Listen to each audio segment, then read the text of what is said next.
É, Hoje é 5 de março de 2019. Essa semana nós tivemos, digamos, mais um escancaramento, né, da nossa tragédia moral, da nossa tragédia humana, né, da nossa tragédia ética. Né. Nós tivemos a morte de uma criança de 7 anos de idade, neto, o Arthur, né, neto do presidente, ex-presidente Lula, e muita gente, sem nenhuma vergonha, sem nenhum freio, né, se manifestou, sobretudo nas redes sociais, né, e aqui lembro do Humberto Eco, que pouquinho antes de morrer, ele disse, né, que as redes sociais deram voz aos imbecis, né. E na semana as redes sociais deram voz, né, aos nossos imbecis de plantão aqui, que são muitos, né, que exalaram, né, o seu ódio, né, de novo o ódio, um ódio que foi fabricado, né, que foi estimulado pela grande mídia com um objetivo político, né. Mas de qualquer forma é o seguinte, um ódio desse tamanho ele só consegue tomar corpo quando há um campo fértil para isso, né. E o retrato do Brasil que se revelou novamente nessa semana é muito feio, né? Ele desnuda uma crueldade, né, que ficou muito tempo subjacente, né? Aquele conto de fadas, né? Nosso, do homem cordial, né? Como marca de um país, tal. Mas evidentemente essa marca é sob a ótica da Casa Grande, sempre foi assim, né? Mas enfim, é, qual era o que a gente pensa nesse momento? Qual era a dificuldade, né, de antecipar o que nós teríamos pela frente, né? Depois do golpe de 2016, nós tivemos essa fabricação, esse estímulo ao ódio com objetivo político, né? Chegamos nesse ponto, né, que o sujeito que hoje senta na cadeira presidencial, hoje, né, ele sempre foi muito claro, né, em relação ao que ele era, ao que ele pensava, né, sempre foi absolutamente escancarado em relação a isso. Eu cunhei aqui, cunhei não, né, puxei aqui algumas frases, algumas só, porque tem tantas, né, frases que esse sujeito que senta hoje na cadeira presidencial, ele disse, né, por exemplo, ele disse lá, ó, não vou estuprar você porque você não merece, né? Aquele episódio que todo mundo conhece, né? Em outro momento ele fala, deveriam ter fuzilado uns 30 mil. A começar pelo presidente Fernando Henrique Cardoso, sobrou até para Fernando Henrique Cardoso, vejam vocês, né? Uma outra vez ele falou, tu sabe que eu, em uma entrevista ele falou, tu sabe que eu sou a favor da tortura, né? O objetivo é fazer o cara abrir a boca. O cara tem que ser arrebentado para abrir o bico. No outro episódio ele falou, o único erro foi torturar e não matar. Aí, em relação ao Pinochet, ele disse, o Pinochet devia ter matado mais gente. Aí ele falou uma visita a um quilombo, né, e depois, sobre a visita a esse quilombo, jornalistas o questionaram tal. Ele falou: não, eles não servem nem para procriar. Se referindo, evidentemente, aos afrodescendentes moradores no quilombo, né? Sobre os filhos e a filha, ele falou o seguinte: foram 4 homens. Inicialmente foram 4 homens que ele teve, né? No quinto, dei uma fraquejada e veio uma mulher. Sobre os homossexuais, uma oportunidade ele falou: não vou combater nem discriminar, mas se vir 2 homens se beijando na rua, vou bater. E aí, uma coisa que ele falou em 98, quando era deputado, né? Ele ficou quase 30 anos como deputado sem fazer absolutamente nada, né?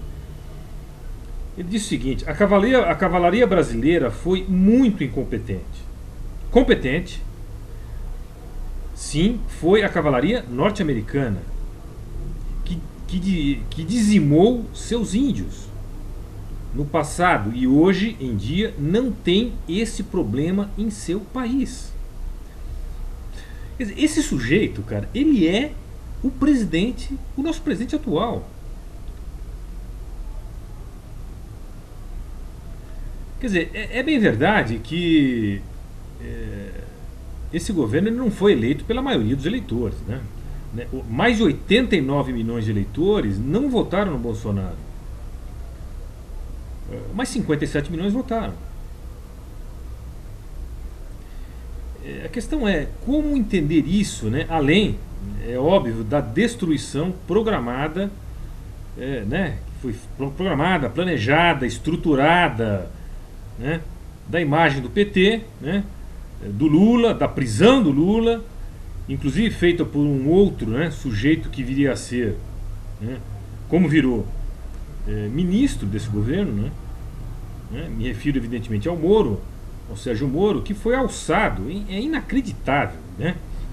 Essas coisas que acontecem no Brasil. O Moro foi alçado à condição de herói nacional. E muita gente comprou essa ideia, né? Ele simplesmente prendeu, né, o principal candidato, né, o candidato que as pesquisas diziam venceria no primeiro turno, e depois disso, como prêmio, ele ganhou né, a pasta, né, de um ministério. Ele virou ministro. Mas enfim, desses 57 milhões de pessoas, a gente sabe, não dá para precisar o número, né? Há, evidentemente, dentre eles, os fascistas que não medem esforços e que não têm nenhum escrúpulo, né, para derrotarem os seus inimigos. Não dá para saber quantos são, né? Mas sabemos que há uma boa parcela dessa gente que nem sabe o que é fascismo e que se comporta, né, com uma certa civilidade no cotidiano, né? Mas é ingênuo o suficiente para ser presa fácil, né, das manipulações da informação. Mas isso também revela um grande problema estrutural nosso, né? E que nós vamos ter que resolver em algum momento dessa nossa história, que é o enorme déficit educacional do país, né? Que propicia esse terreno fértil para a criação de uma massa de ingênuos úteis, né? Enfim, nós temos muito trabalho pela frente, né? E um deles é conter esse nosso ceticismo, que não tem como, né? Diante desse quadro que a gente vive, né?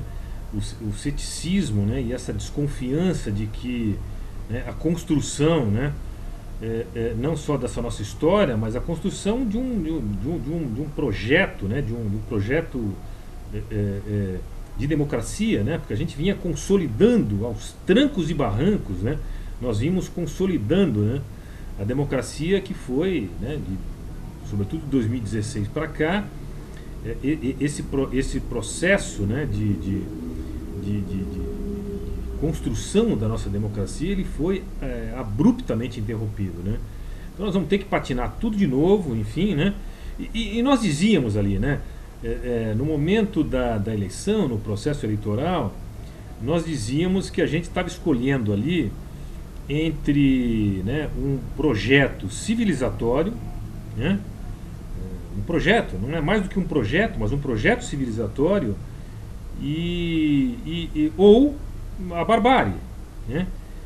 E infelizmente o que foi escolhido foi a barbárie, né?